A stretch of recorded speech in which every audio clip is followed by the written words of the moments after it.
जय हिंद दोस्तों, मैं नवीन शर्मा आप सभी का स्वागत करता हूं। आशा करता हूं आप सब एकदम अच्छे हैं, एकदम बेहतरीन हैं। एक बार सारे प्यारे दोस्त बताएंगे आप सब कैसे हैं। उम्मीद करेंगे बहुत अच्छे होंगे, बहुत शानदार होंगे। और दोस्त, आज एक बहुत ही शानदार सा टॉपिक कि भारत के सभी राष्ट्रपति, दरअसल में जब हम पॉलिटी को पढ़ रहे होते हैं तो भारत के राष्ट्रपति को हम जो है आपका स्किप करके सिर्फ आर्टिकल्स पर ज़्यादा ध्यान देते हैं। लेकिन आप देखेंगे कि एग्जाम में बहुत सारे क्वेश्चन ऐसे हैं जो भारत के राष्ट्रपतियों से संबंधित आते हैं और हम उनको एग्जाम में अटेम्प्ट नहीं कर पाते हैं, ठीक है। जिसमें सबसे इंपॉर्टेंट क्वेश्चन तो ये होता है कि राष्ट्रपति का क्रम क्या है। जैसे आजकल के एसएससी के एग्जाम्स को आप देखोगे तो वो आपसे ये नहीं पूछता कि पहले उपराष्ट्रपति या राष्ट्रपति कौन है, वो आपसे पूछेगा चौथे उपराष्ट्रपति कौन है, छठे उपराष्ट्रपति कौन है। उसी तरह आपसे पूछेगा भारत के 9वें या 11वें राष्ट्रपति कौन थे।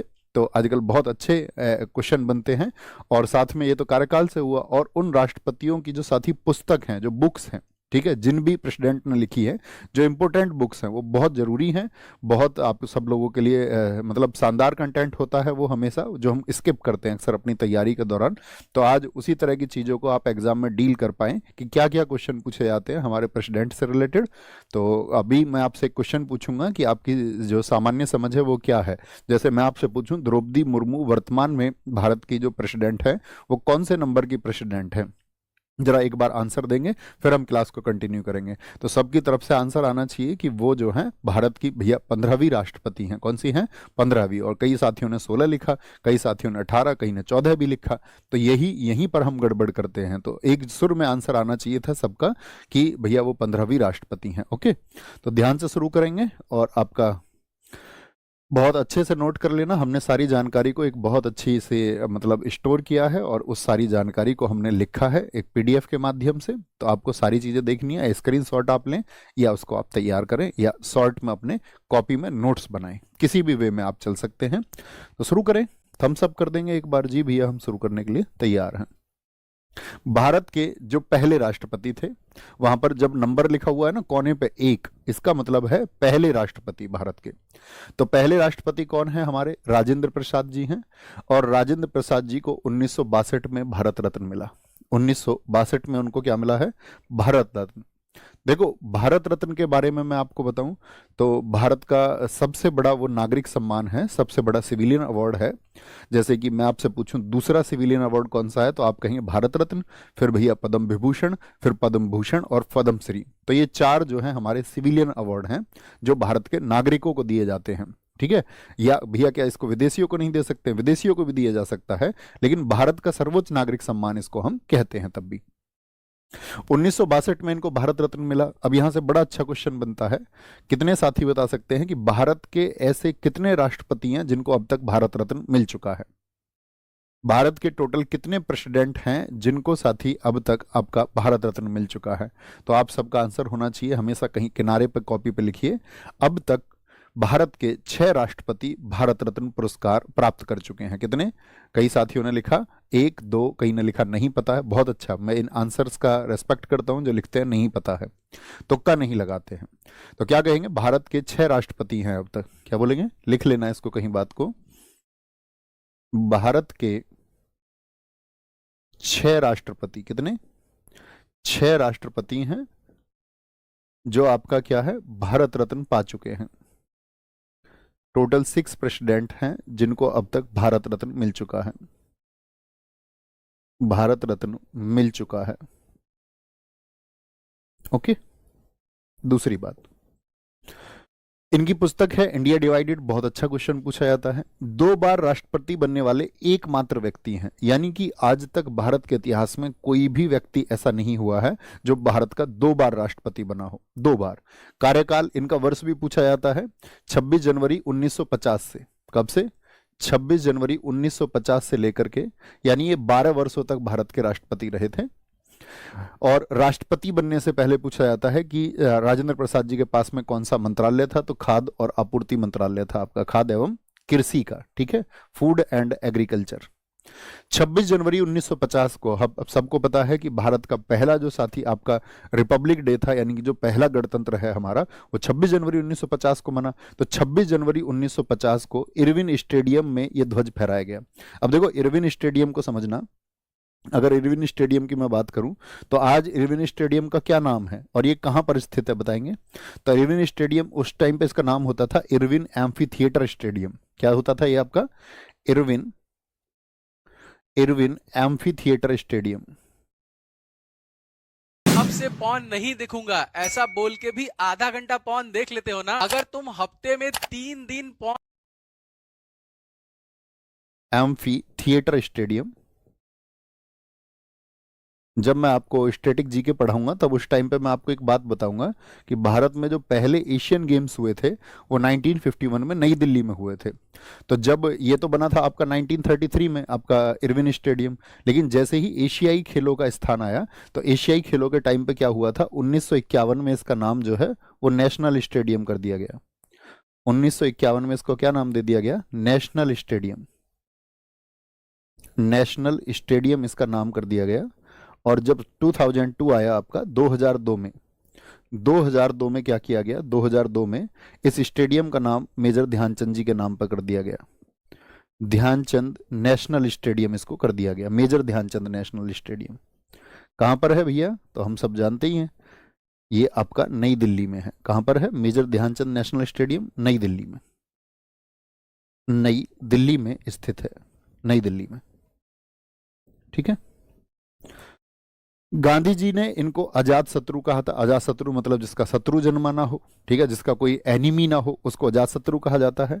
बिहार सरकार ने इनको देश रत्न कहा। पूछा जाएगा आपसे कि राजेंद्र प्रसाद जी को जो देश रत्न की आपका टाइटल दिया था वो किसने दिया था? तो बिहार गवर्नमेंट ने दिया था। ये भी क्वेश्चन पूछा जाता है भारत के जो पहले पहले राष्ट्रपति थे उनका संबंध किस राज्य से था? तो किस राज्य से संबंध था, यहीं पर आपको समझना होगा कि उनका संबंध बिहार से था। ठीक है। जब हमारा चंपारण आंदोलन था, अनुग्रह नारायण सिन्हा जब गांधी जी के साथ में थे तो राजेंद्र प्रसाद जी भी वहां पर एक्टिव थे बिहार की समस्याओं के लिए। एक क्वेश्चन पूछा जाता है यहां पर साथी, जो इनका समाधि स्थल है, इनकी समाधि कहां पर है? लिख लेना इसको भी कहीं पर किनारे पर कि इनका जो समाधि स्थल है, समाधि स्थल भी पूछा जाता है। कितने दोस्त बता सकते हैं समाधि स्थल इनका कौन सा है? नाम बताओ। इनका जो समाधि स्थल है उसका क्या नाम है? महाप्रयाण घाट, जिसको बांस घाट भी हम कहते हैं, बांस घाट भी जिसको कहा जाता है, महाप्रयाण घाट। कहां पर है दोस्त? आपका बिहार में, पटना में है। कहां पर है? पटना में है आपका, बिहार में। ठीक है। ये तो जानते होंगे ना सारे लोग भी, पटना जो है वो बिहार में है। तो इनसे ही क्वेश्चन बनते हैं। ओके, क्वेश्चन नंबर 2 आगे आते हैं। दूसरे कौन बने भारत के? आपका डॉक्टर सर्वपल्ली राधाकृष्णन, जो भारत के पहले उपराष्ट्रपति भी थे। जब हम उपराष्ट्रपति पढ़ेंगे तो उनसे संबंधित क्या प्रश्न बनते हैं उनको भी हम बहुत विस्तार से जानेंगे। ओके। तो 1954 में इनको भी भारत रत्न मिला, और भारत रत्न पाने वाले साथी ये क्या बोलेंगे? आपका सर्वपल्ली राधाकृष्णन। आप जब पढ़ेंगे भारत रत्न तो आप जानेंगे 1954 में 3 लोगों को भारत रत्न दिया गया था। एक तो सर्वपल्ली राधाकृष्णन थे, ठीक है, एक आपका गांधी जी के समधी चक्रवर्ती राजगोपालाचारी थे, और तीसरे थे भारत के वैज्ञानिक। क्या आप मुझे उनका नाम बता सकते हैं कि तीसरे भारत के वैज्ञानिक कौन थे? तीसरे व्यक्ति जो थे आपका, जो भारत के वैज्ञानिक थे जिनको भारत रत्न मिला 1954 में, जिनकी याद में हम 28 फरवरी को विज्ञान दिवस भी मनाते हैं, तो हम देखना चाहेंगे। और एक और हिंट आपको दे दूं मैं, उनको आपका नोबेल पुरस्कार भी फिजिक्स के लिए मिला हुआ है। CV Raman, CV Raman. बहुत बढ़िया, बहुत अच्छा आंसर आपने दिया, सीवी रमन। तो ये 3 लोग थे। सर्वपल्ली राधाकृष्णन दूसरे राष्ट्रपति हुए। इनका जो जन्मदिन है वो 5 सितंबर को मनाया जाता है, जिस दिन हम टीचर्स डे मनाते हैं। क्या मनाते हैं उस दिन हम? उस दिन हम आपका टीचर्स डे मनाते हैं। टीचर्स डे किसकी याद में मनाया जाता है? बुक है इनकी Indian philosophy. Indian philosophy, philosophy का मतलब होता है दर्शन शास्त्र।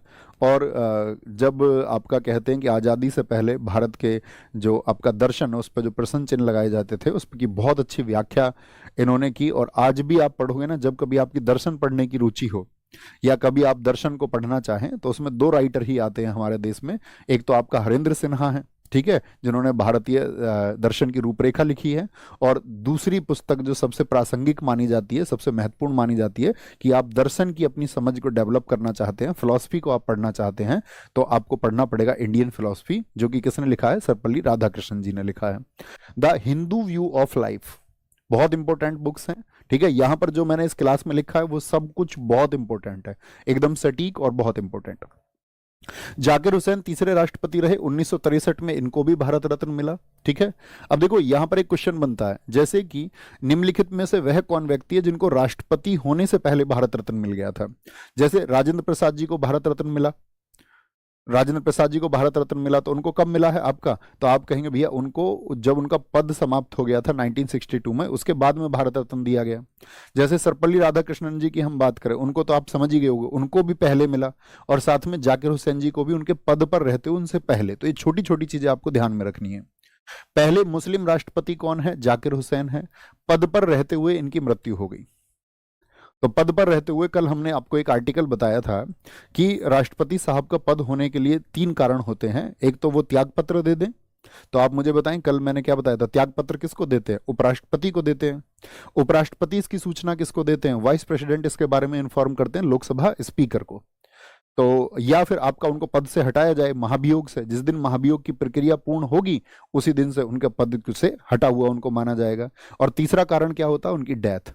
तो इनकी जब डेथ हो गई तो इनकी जगह पे कोई तो आएगा ना। मैंने क्या बताया था, आर्टिकल 52 कहता है there shall be a president of India, Bharat के राष्ट्रपति होंगे अनिवार्यतः, कोई ना कोई होगा। ठीक है, अगर ये इनकी पद पर रहते हुए डेथ हो गई तो इनकी जगह फिर किन को बनाया गया था। तो इंपॉर्टेंट क्वेश्चन है कि भारत के पहले कार्यवाहक यानी कि आपका जो भारत के पहले कार्यवाहक राष्ट्रपति बने, acting president, first acting president. Time पर जरा गौर करिए, कितने दिन के लिए बने हैं, तो आप कहेंगे भैया मई से जुलाई। क्या ये आपका इनका फुल टर्म है, आप कहेंगे नहीं। एक्टिंग का मतलब है कि इतने राष्ट्रपति नहीं चुन लिया जाता है, इतने जो राष्ट्रपति नहीं चुन लिए जाते हैं, तो किसी ना किसी को कार्यवाहक बनाना पड़ेगा। फिर इन्होंने क्या बोलेंगे, ये भी कार्यवाहक राष्ट्रपति जब नहीं रहे तो इनकी जगह फिर किनको बनाया गया, जुलाई से अगस्त के लिए एम हिदायतुल्ला। और एम हिदायतुल्ला कौन थे आपका, ये सीजेआई यानी chief justice of India, Bharat के मुख्य न्यायाधीश थे। थम्स अप करके मुझे बताएं, नोट कर पा रहे हैं ना, कोई दिक्कत तो नहीं है ना। ये थोड़ा और धीमे चलना है तो थोड़ा और धीमे चल लेंगे, कोई दिक्कत नहीं है, क्योंकि छोटी छोटी पॉइंट्स हैं, आप लिख सकते हैं उनको। ठीक है, अतिरिक्त बातें नहीं करें। जो उपराष्ट्रपति भी बने थे और साथ में राष्ट्रपति भी बने, तो बहुत इंपॉर्टेंट क्वेश्चन बनता है। भैया थोड़ा धीरे चलें, ओके थोड़ा धीरे चल लेते हैं, आराम से। ठीक है, एक कह रहा फास्ट चलो थोड़ा धीमे चल लेते हैं। लिखना देखो ऐसे सजा के मत लिखा करो। एम हिदायतुल्ला 20 जुलाई से 1969 से 24 अगस्त 1969, याद रख लेना ये सीजीआई थे। बस छोटा सा पॉइंट लिखना है, क्योंकि आप राष्ट्रपति पढ़ रहे हैं तो आपको पता होना चाहिए ना कि भाई राष्ट्रपति तो ये है ही, साथ में लिखिए ये सीजीआई और उपराष्ट्रपति भी रहे।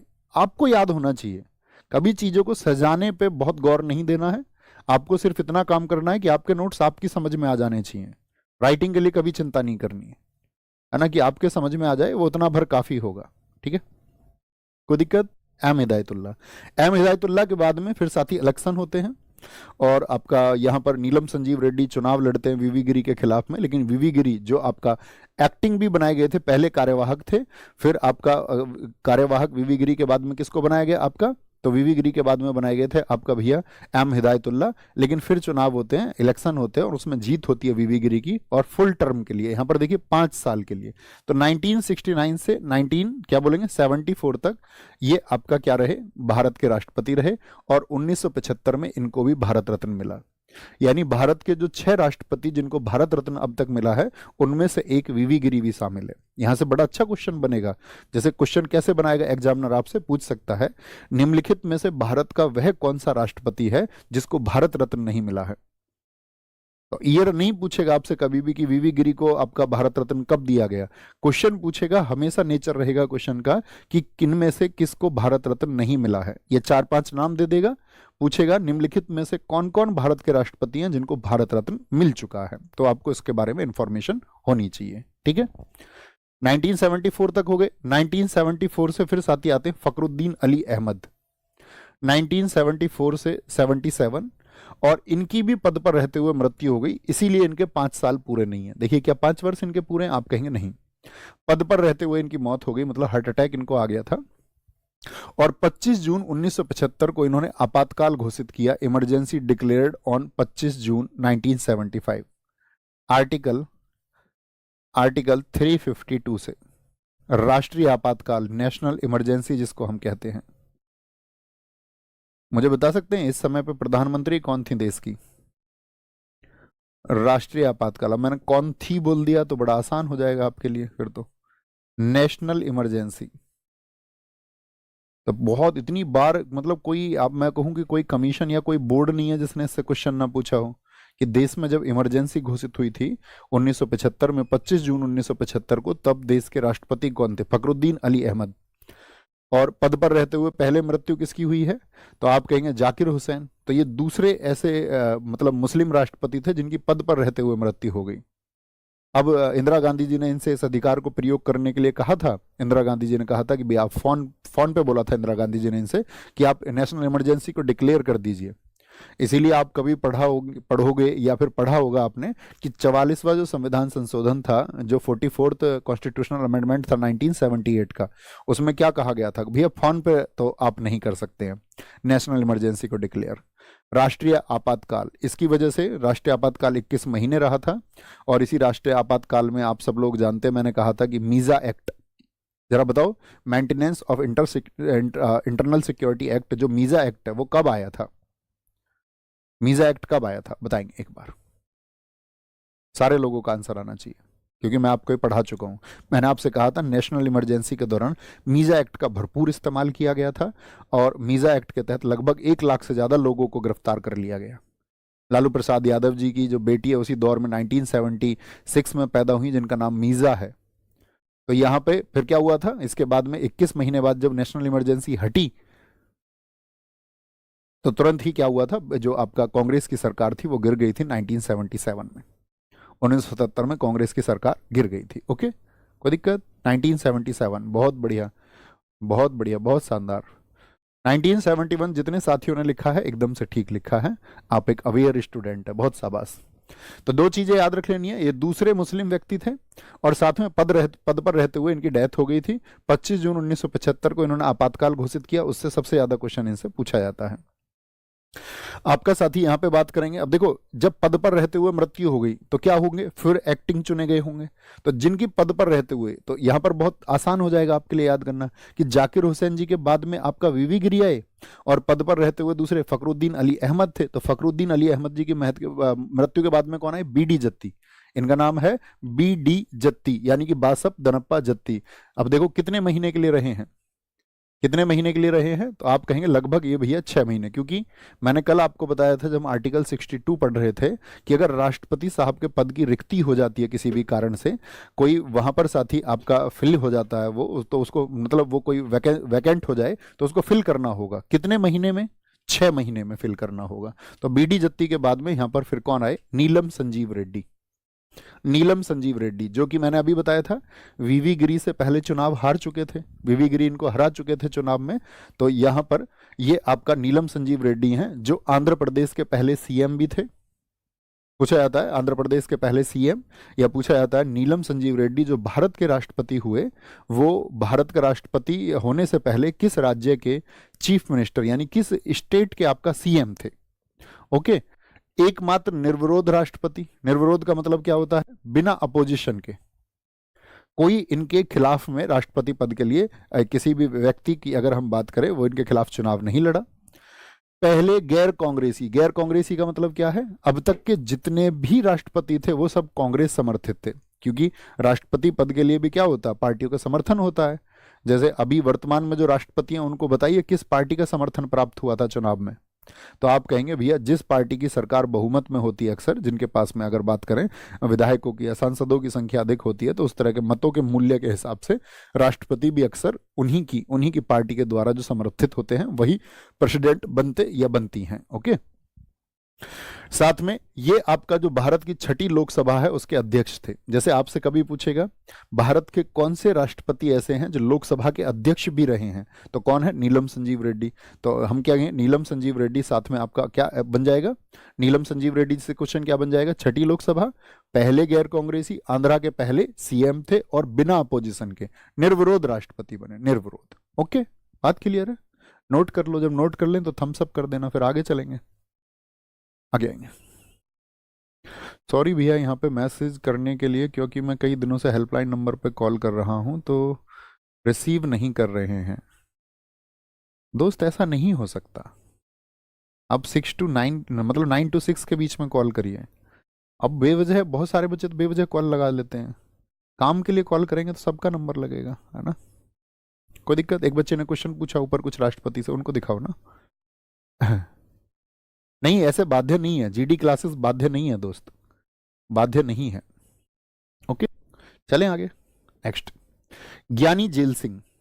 अब ज्ञानी जेल सिंह जो रहे हैं साथी, आपका 1982 से लेकर के आपका 1987 तक रहे।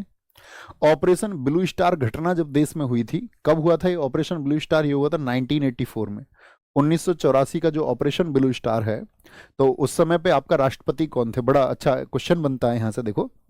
ऑपरेशन ब्लू स्टार जानते हो? यस और नो? मैं आपको थोड़ा सा ब्रीफ कर दूं। ऑपरेशन ब्लू स्टार क्या था कि दरअसल में आपका जो पंजाब है, पंजाब में एक व्यक्ति थे आपका जरनैल सिंह भिंडरेनवाला, और जरनैल सिंह भिंडरेनवाला वो समर्थित थे इंदिरा गांधी के द्वारा ही। इंदिरा गांधी ने ही उन्हें शुरुआती दौर में पावर्स दी थी। इंदिरा गांधी के वो आपका एक मतलब अगर मैं बताऊं तो वो मतलब उनके एक जो चुनिंदा क्लोज लोगों में से एक थे। फिर उन्होंने वहां जाकर के पंजाब में संगठन बनाया और फिर धीरे धीरे उन्होंने किसकी? खालिस्तान की मांग की। यानी जो कांग्रेस के करीबी थे बाद में वही कांग्रेस के खिलाफ हो गए, और वहां पर उन्होंने खालिस्तान की मांग कर ली। तो खालिस्तान की जो मांग थी, मतलब कि भाई सिखों के लिए अलग से एक आपका स्टेट बनाया जाए, तो सरकार इसके खिलाफ थी एकदम से। तो फिर क्या हुआ था, जर्नैल सिंह भिंडरेनवाला ने अपना जो लोग थे, या जो अगर मैं बात करूं उनका जो ग्रुप है, उसने स्वर्ण मंदिर पर, स्वर्ण मंदिर जो है हमारा, उस स्वर्ण मंदिर पर आपका जाकर के उन्होंने क्या बना लिया? अपना सेंटर बना लिया, और बहुत सारे हथियार लेकर के बहुत सारे लोग वहां पर इकट्ठा हो गए। तो वहां पर स्वर्ण मंदिर पर कार्रवाई की गई 1984 में, उन लोगों को वहां से बाहर निकालने के लिए। अब इसी के बदले में आपको पता होना चाहिए, इसी की वजह से इस ऑपरेशन ब्लू स्टार को अंजाम दिया किसने? कि इंदिरा गांधी जी ने। इस टाइम पे पीएम थी, याद रख लेना। इस टाइम पे भी पीएम कौन थी? पीएम थी इस टाइम पे इंदिरा गांधी। और इसी की वजह से इंदिरा गांधी जी की हत्या हुई। इंदिरा गांधी जी की हत्या कब हुई थी? इसी ईयर में हो गई थी, 1984 में ही, 31 अक्टूबर 1984 को। क्योंकि इंदिरा गांधी जी के जो नज़दीकी अंगरक्षक थे, बॉडीगार्ड थे, सतवंत सिंह और बेअंत सिंह, उनके पास उनकी सुरक्षा रहती थी। बहुत सारे लोगों ने ये कहा था कि सतवंत सिंह, बेअंत सिंह को आप अपने साथ सुरक्षा में ना रखें, क्योंकि अभी आपका जो सिखों पर ये कार्रवाई हुई है उससे सिख समुदाय बहुत नाराज है। और सिख दंगे भी आपका उस सिख दंगे तब तक तो नहीं हुए, अभी बताएंगे उस बारे में। तो जब इंदिरा गांधी जी को ये सलाह दी गई कि आप इनको अपने साथ न रखें, तो इंदिरा गांधी जी ने बहुत विश्वास इनके ऊपर किया कि नहीं, इनको हम अपने साथ रखेंगे, हमारे बहुत करीबी व्यक्ति हैं, ये समझते हैं कि देश के लिए ये करना जरूरी है, नहीं तो देश के टुकड़े होते। लेकिन बाद में इंदिरा गांधी जी की हत्या कर दी गई, और फिर आपका दिल्ली में सिख दंगे हुए, जिसको 1984 के दंगे हम कहते हैं, 1984 के दंगे कहते हैं, ठीक है। और 1984 के दंगे हुए तो उस समय पे कौन थे? ज्ञानी जेल सिंह थे। और ज्ञानी जेल सिंह पर एक बड़ा लोगों ने दबाव भी बनाया था कि भाई सिख कम्युनिटी के खिलाफ ये एक्शंस हो रहे हैं, और आप अपने राष्ट्रपति पद से त्यागपत्र नहीं दे रहे हैं। जब इंदिरा गांधी जी की डेथ हुई थी तो एक काफिला लेकर के गए थे हॉस्पिटल में, एम्स में थी इंदिरा गांधी जी उस समय। तो जब ये जा रहे थे, इनका जो कॉन्वॉय था, काफिला जा रहा था, तो लोगों ने उस पर पत्थरबाजी भी की थी, मतलब इनको रोका भी था। लेकिन इन्होंने तो सिर्फ यही कहा था कि मैं जो है मतलब आई कैन डू नथिंग, मैं कुछ नहीं कर सकता, मैं असहाय हूं, आई एम हेल्पलेस, ये उन्होंने उस समय पे कहा था। भारत के पहले सिख राष्ट्रपति ये हुए, ज्ञानी जेल सिंह। दरअसल में इनका नाम तो वैसे जर्नैल सिंह है, लेकिन जब स्वतंत्रता आंदोलन के दौरान ये जेल में गए थे तब इन्होंने अपना नाम जेल सिंह रख लिया था, है ना। 1986 में राजीव गांधी जी लेके आए थे एक आपका पोस्ट ऑफिस अमेंडमेंट एक्ट, ठीक है। पोस्ट ऑफिस अमेंडमेंट जो साथी बिल आया था। अब राष्ट्रपति के पास में जो है एक शक्ति होती है पॉकेट वीटो। अब ये पॉकेट वीटो क्या होता है, इसके बारे में हम अपनी जो नेक्स्ट क्लास है, जो हम राष्ट्रपति साहब की शक्तियों के बारे में जिक्र करेंगे कल की कक्षा में, मतलब नेक्स्ट क्लास में आपका, तब ये सारी चीजें आप बहुत अच्छे से समझेंगे। ओके, तो क्या बोलेंगे, पॉकेट वीटो का प्रयोग किसने किया था? बहुत पूछा जाता है, ज्ञानी जेल सिंह। ज्ञानी जेल सिंह जी के बाद में 87 से लेकर के, अब देखो ये डेट कॉमन हो जाएगी, यहां तक की डेट के बाद में डेट कॉमन हो जाती है 25 जुलाई, और अंत तक यही चलेगी। तो अब 5-5 साल गिनते रहना बस। 87 से 92 कौन है? 8वें आर वेंकटरमन, आर वेंकटरमन। फिर हुए आपका 25 जुलाई 1992 से लेकर के 25 जुलाई 1997 तक शंकर दयाल शर्मा।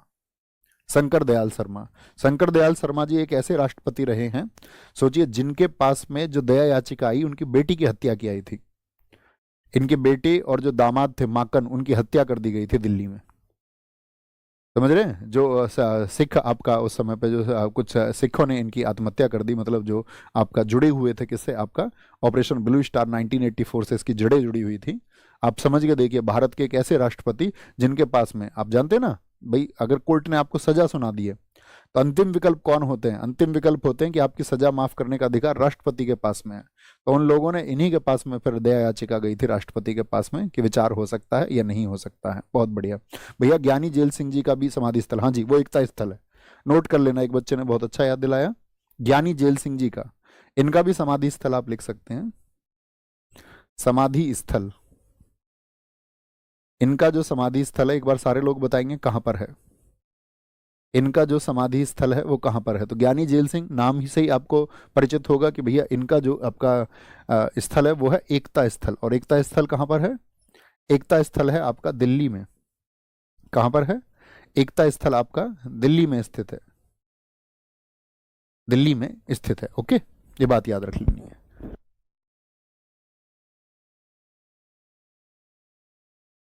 में आते हैं के आर नारायणन, इनको हम बोलते हैं के आर नारायणन, के आर नारायणन, के आर नारायणन 25 जुलाई 1997 से 25 जुलाई 2002 तक रहे और ये भारत के प्रथम दलित राष्ट्रपति रहे। स्वतंत्रता आंदोलन की स्वर्ण जयंती के समय राष्ट्रपति कौन थे? स्वर्ण जयंती का मतलब क्या होता है? स्वर्ण जयंती कब मनाई जाती है? आपका जो गोल्डन जुबली है ये 50 ईयर्स पूरे होने पर। तो स्वतंत्रता के 50 वर्ष कब पूरे हुए थे भैया? 1997 में हुए थे। तो उस समय पे भारत के जो राष्ट्रपति थे वो कौन थे? वो थे भैया हमारे कौन? आप कहेंगे कि हमारे राष्ट्रपति थे भैया आपका कौन? आपका के आर नारायणन थे। कौन थे? के आर नारायणन थे। बहुत बढ़िया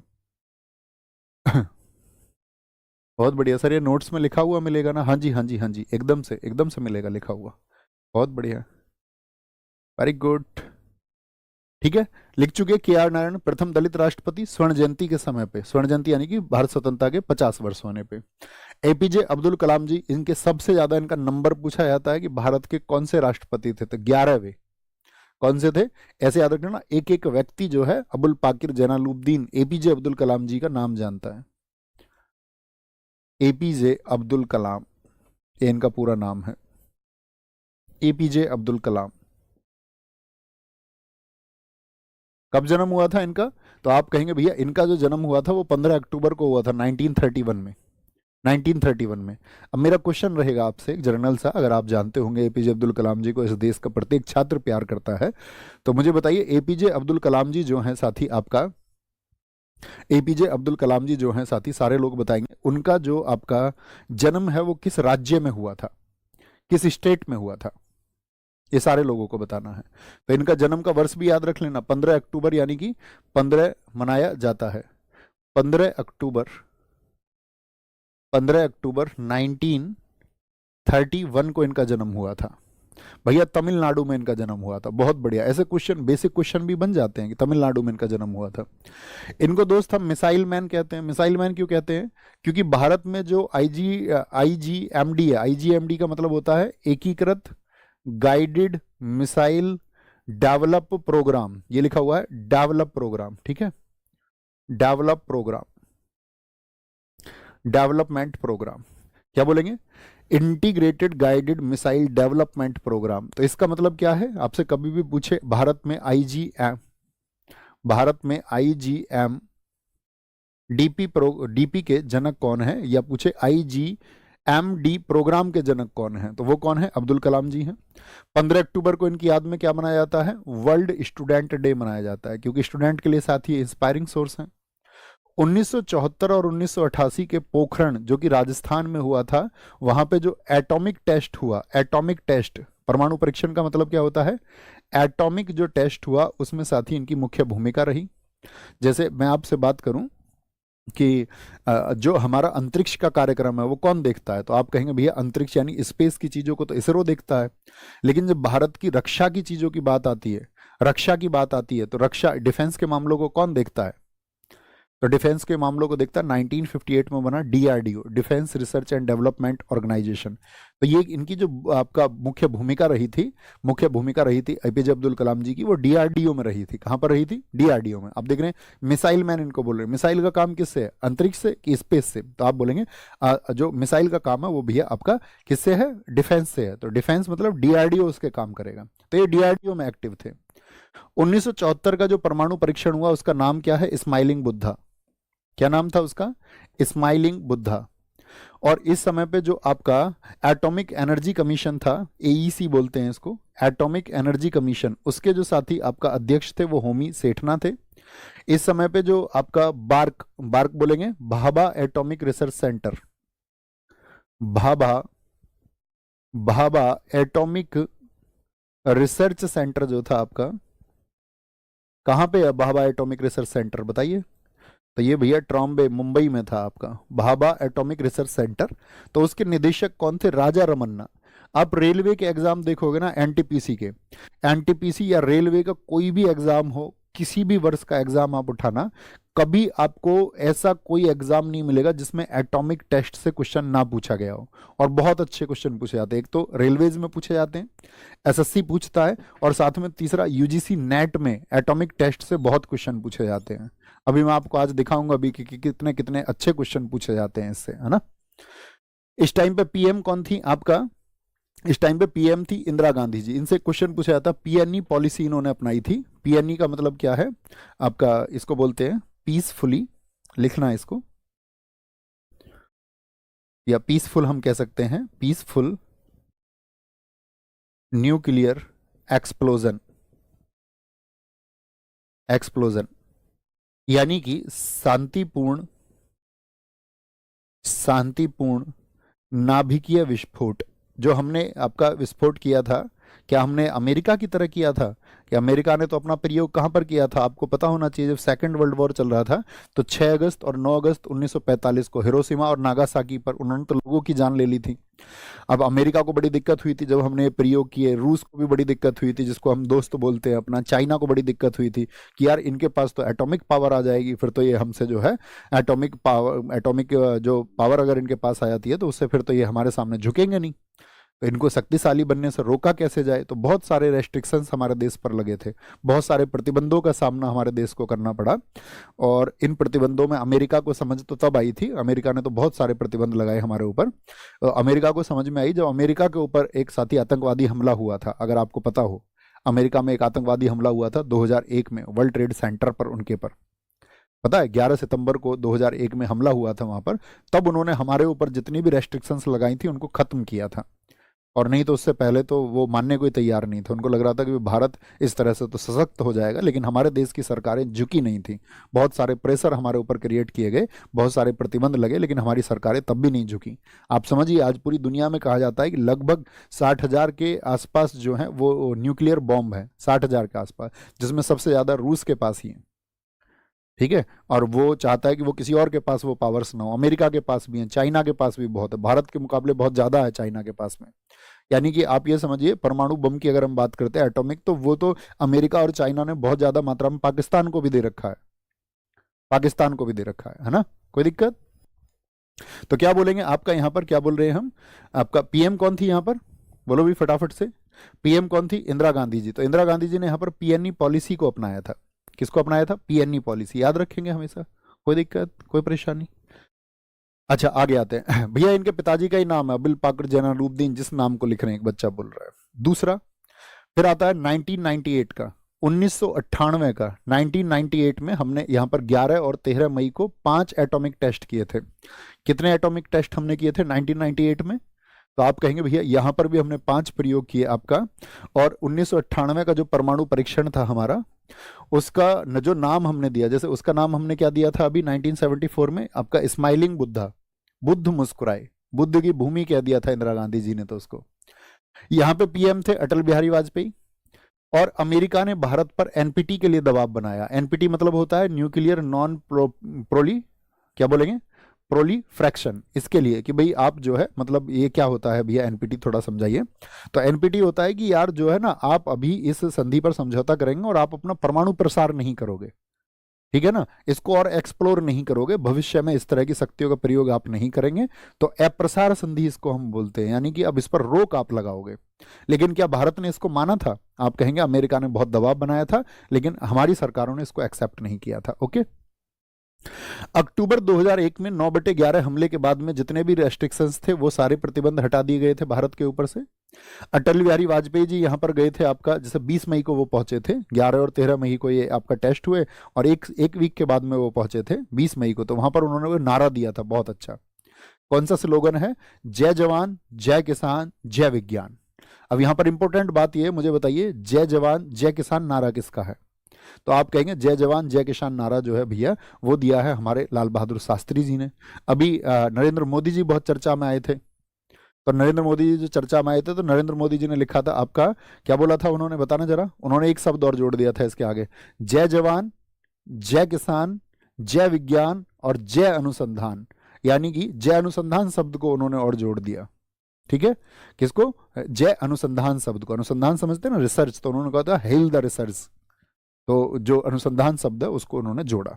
तो ये इसका मतलब पृष्ठभूमि है, बैकग्राउंड है।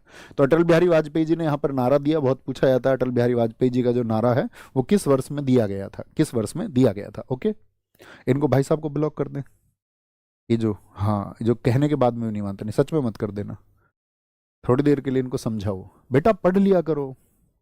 आप पढ़ने आते ना क्लास, बस पढ़ने आया करो क्लास में, अतिरिक्त बातों के लिए नहीं। प्लीज रिक्वेस्टिंग टू यू, कब समझोगे तुम? कोई दिक्कत? कोई दिक्कत सर? इस बार आए आपका यूजीसी नेट के पेपर में क्वेश्चन, हाँ मैं बता रहा था ना आपको, इनको पूछा जाता है बहुत। परमाणु जो परीक्षण हुए हमारे, एटॉमिक टेस्ट हुए, यहाँ से क्वेश्चन बनता है। अब आते हैं एपीजे अब्दुल कलाम जी की बुक्स के बारे में। देखो ध्यान से देखना, इनकी बुक्स के नाम, एक स्क्रीनशॉट आप लोग लेंगे, यहाँ पर एक स्क्रीनशॉट लेंगे। इनकी किताबें बहुत महत्वपूर्ण हैं। इनकी पहली किताब तो है इंडिया 2020, जिसमें इन्होंने एक विजन रखा भारत के लिए, 2020 का भारत के बारे में। Wings of fire and autobiography. Autobiography का मतलब क्या होता है? जिसको व्यक्ति खुद लिखे। ये इनकी क्या है? ये इनकी आत्मकथा है। तो एक तो इसका ईयर, ये एसएससी का फेवरेट क्वेश्चन है एक, मतलब आप देखो कभी भी एमटीएस देखो, सीएचएसएल देखो, सीजीएल, सीपीओ, हर एग्जाम में क्वेश्चन पूछा मिलेगा आपको ये। तो आप कहेंगे भैया wings of fire and autobiography. Autobiography, autobiography ये किसकी है? Wings of fire. Wings of fire का मतलब क्या हो गया? अग्नि के पंख। अच्छा, कितने लोगों ने इस किताब को पढ़ा है? मैं ये चाहूंगा कि जिसके पास भी ये किताब नहीं है उसकी बुक लिस्ट में होना चाहिए। आपको मतलब बुक लवर होना चाहिए जिंदगी में। आप मतलब सेटिस्फैक्शन अगर चाहते हो ना, अगर आप बिना किताबों के जी रहे हैं, तो आपको जीवन में याद रख लेना, कभी संतुष्टि नहीं मिलेगी आपको। बहुत सारे लोग बताएंगे कि आपको संतुष्ट होना चाहिए लाइफ में, तो मैं ये कहूंगा कि संतुष्टि सिर्फ और सिर्फ आपको पुस्तकें पढ़ के मिल सकती है। बाकी दुनिया में कोई भी विकल्प आप तलाश लीजिए, आप संतुष्टि तक नहीं पहुंच पाएंगे। लेकिन जब आप अध्ययन करेंगे और अच्छी पुस्तकों को पढ़ेंगे तो आप संतुष्ट दिखेंगे, अपनी किसी भी स्थिति से आप संतुष्ट दिखेंगे। ठीक है, तो विंग्स ऑफ फायर में एक किस्सा है, आप सारे लोगों को पता होगा। उन्होंने ये किताब लिखी ही स्टूडेंट्स के इंस्पायरेशन के लिए थी, कि भारत के जो स्टूडेंट्स हैं वो इससे इंस्पायर हों। ठीक है, जैसे अब्दुल कलाम जी ने अपनी किताबों में एक जिक्र लिखा है, वो हमेशा से एयरफोर्स ज्वाइन करना चाहते थे, लेकिन क्या वो एयरफोर्स ज्वाइन कर पाए थे? आपको पता है कि उन्होंने लिखा है किताब में कि मैं आपका वहाँ पे रामेश्वरम में, जब मैं अक्सर जो एयरफोर्स का आपका बेस था उस पर जाके दूर से बैठ के देखा करता था जहाज़ों की उड़ान को, जहाज़ों को उतरते हुए, ठीक है, कि उड़ते हुए उतरते हुए, और अक्सर मुझे मलाल होता था इस बात का कि मैं एयरफोर्स नहीं जा पाया।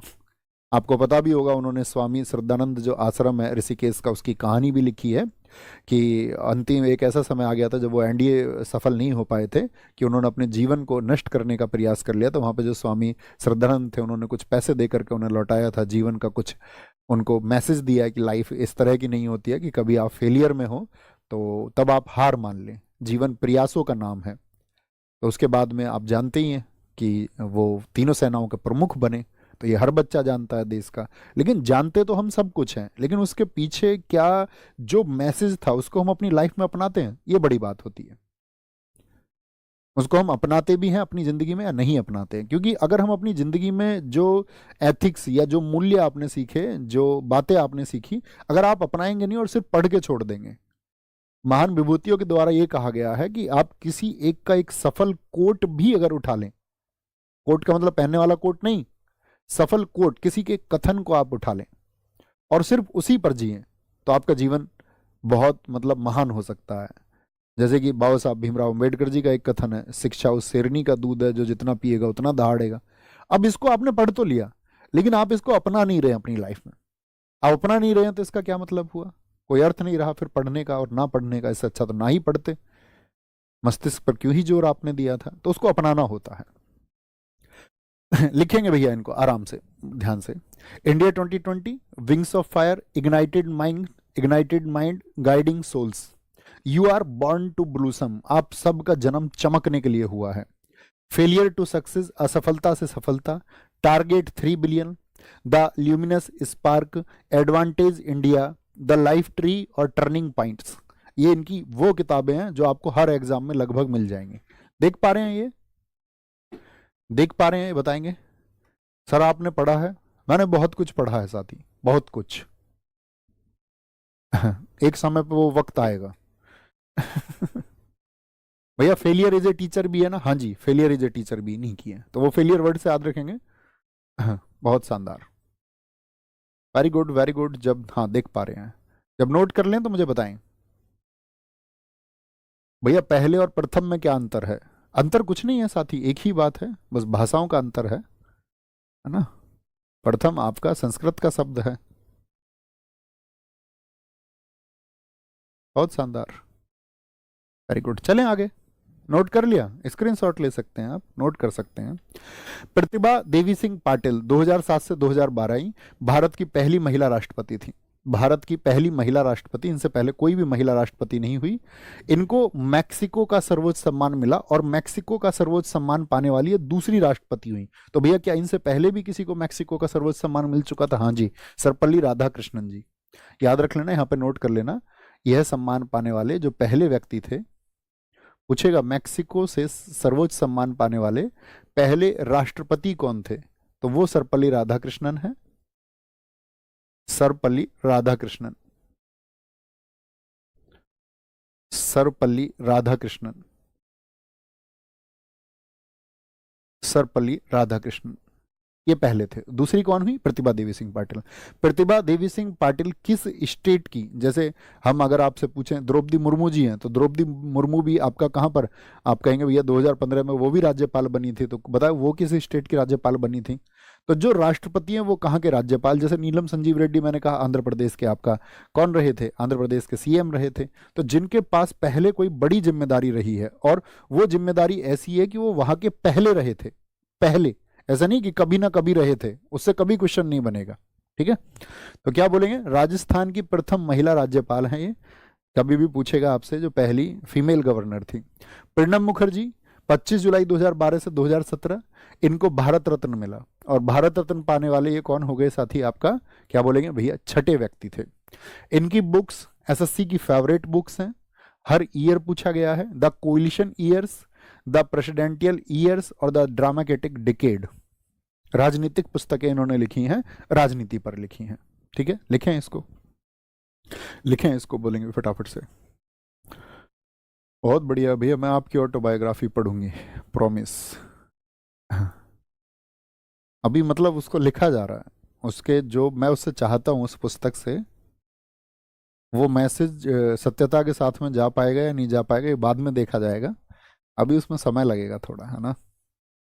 समझ पा रहे हैं क्या बता रहा हूं मैं? ये वो चीजें हैं जो मिस कर देते हो, इसीलिए हमने इसको क्लास रखी है, ताकि आप एक जर्नल से स्पेशल बच्चे हो सकें। आपको पता होना चाहिए, सब कुछ पता होना चाहिए। ठीक है, आगे आएंगे। भैया भारत रत्न कौन देता है? भैया भारत सरकार देती है, भारत सरकार देती है, हर गणतंत्र दिवस पर दिए जाते हैं। रामनाथ कोविंद ये 14वें थे। अब देखो पिछली आपने पहले देखे होंगे, रामनाथ कोविंद जी का जो आपका जन्म है वो कहाँ पर हुआ, तो आप कहेंगे भैया उनका जन्म उत्तर प्रदेश में हुआ। रामनाथ कोविंद राज्यपाल कहाँ के रहे थे? बिहार के राज्यपाल रहे थे। तो जो आपका साथी वर्तमान में राष्ट्रपति हैं, उनसे क्वेश्चन हमेशा पूछे जाते हैं। तो जब ये राष्ट्रपति थे उस टाइम पे जितने भी एग्जाम हुए, मान के चलो 2021 के जो एग्जाम हुए, आपका 2022 में जो एग्जाम हुए, 2020 में जो एग्जाम हुए, तो रामनाथ कोविंद जी से क्वेश्चन आते थे। अब आप देखोगे इन फ्यूचर रामनाथ कोविंद जी से क्वेश्चन नहीं आएगा। अब क्वेश्चन आने के चांसेस सबसे ज्यादा रहेंगे किन से? आपका वो रहेंगे आपका द्रौपदी मुर्मू जी से। ठीक है, तो वो है आपकी 15वीं, और कब से है? 25 जुलाई, डेट एक ही याद रखनी है, 25 जुलाई से। दरअसल में बन तो 21 जुलाई को गई थी, लेकिन इनका जो शपथ हुआ था, ओथ और अफर्मेशन, वो हुआ था आपका 25 जुलाई को। अच्छा बताएं, राष्ट्रपति की शपथ कल मैंने किस आर्टिकल में आपको बताई थी? राष्ट्रपति साहब जो शपथ लेते हैं और उनको जो शपथ दिलाते हैं वो कौन है? Chief justice of India, Bharat के मुख्य न्यायाधीश दिलाते हैं, भारत के मुख्य न्यायाधीश दिलाते हैं। तो बताएं एक बार फटाफट से, आर्टिकल 60 60 60, बहुत कमाल। तो भारत की पहली आदिवासी राष्ट्रपति हैं साथी ये। और कहाँ से, किस जाति से बिलोंग करती हैं? संथाल जाति से। उड़ीसा के मयूरभंज डिस्ट्रिक्ट से इनका संबंध है, मयूरभंज, ठीक है। झारखंड की पहली महिला राज्यपाल भी ये बनी थी। और बहुत लंबा इनका राजनीतिक कैरियर नहीं है, आपको पता होगा। अगर मैं आपको बताऊं 2000 और सन 2009 में ये बीजेपी से विधायक थी, तो कोई बहुत लंबा इनका राजनीतिक कैरियर नहीं है, ठीक है। झारखंड की पहली महिला राज्यपाल। इनके खिलाफ यशवंत सिन्हा, जो किसके समर्थक थे आपका, आप जानते हैं कि भैया ये तो बीजेपी से समर्थित थी, तो ये किससे हो गई? यूपीए से समर्थित थे। इंडिया गठबंधन पहले जो है क्या होता था, उसका नाम यूपीए हुआ करता था, यूनाइटेड प्रोग्रेसिव अलायंस हुआ करता था। तो वो यूपीए की समर्थित उम्मीदवार थे यशवंत सिन्हा, वो हार गए। सबसे युवा राष्ट्रपति, सबसे यंग एज में, और स्वतंत्र भारत में जन्मी। अब कितनी एज में बनी जरा बताएं? तो आप कहेंगे 42 तो इधर हो गए और आपका 22 उधर हो गया, तो कितना बोलेंगे आप लोग? तो कहेंगे भैया 42 और 22 कितना हो जाएगा? 64। तो 64 वर्ष की उम्र में। अच्छा भैया, ऐसा कोई भी व्यक्ति नहीं है जो 64 से कम का बना हो? जी भाई साहब, कोई नहीं बना है। तो सबसे युवा राष्ट्रपति बनी और स्वतंत्र भारत में जन्मी पहली राष्ट्रपति ये हुई। यानी अगर आप देखोगे भारत के, जैसे रामनाथ कोविंद है, तो रामनाथ कोविंद जी का जन्म हुआ था 1945 में, यानी कि स्वतंत्र भारत तब तक नहीं था, तो इनसे पिछले वही थे, बाकी सब तो उनसे पहले ही हुए होंगे। तो रामनाथ कोविंद जी का भी जन्म स्वतंत्र भारत में नहीं हुआ। ये पहली ऐसी साथी राष्ट्रपति है जिनका जन्म किस में हुआ? आपका जो साथी आपका इंडिपेंडेंट इंडिया में इनका बर्थ हुआ है। ओके, तो झारखंड की पहली महिला राज्यपाल है। अब यहाँ पे एक क्वेश्चन पूछा मैंने, सबसे युवा मतलब यंगेस्ट प्रेसिडेंट ये बनी है, तो मुझे जरा फटाफट से बताइए इनसे पहले यंगेस्ट प्रेसिडेंट कौन था? दूसरे यंगेस्ट प्रेसिडेंट कौन है भारत के? दूसरे सबसे युवा तो वो थे आपका नीलम संजीव रेड्डी। जब तक ये नहीं बनी थी तब तक नीलम संजीव रेड्डी जी को हम पढ़ते थे, यानी कि हम कह सकते हैं 2022 से पहले हम पढ़ते थे कि नीलम संजीव रेड्डी सबसे युवा राष्ट्रपति हैं। ओके, ये याद रखना है। कोई दिक्कत, कोई परेशानी इतनी बात में? कोई भी परेशानी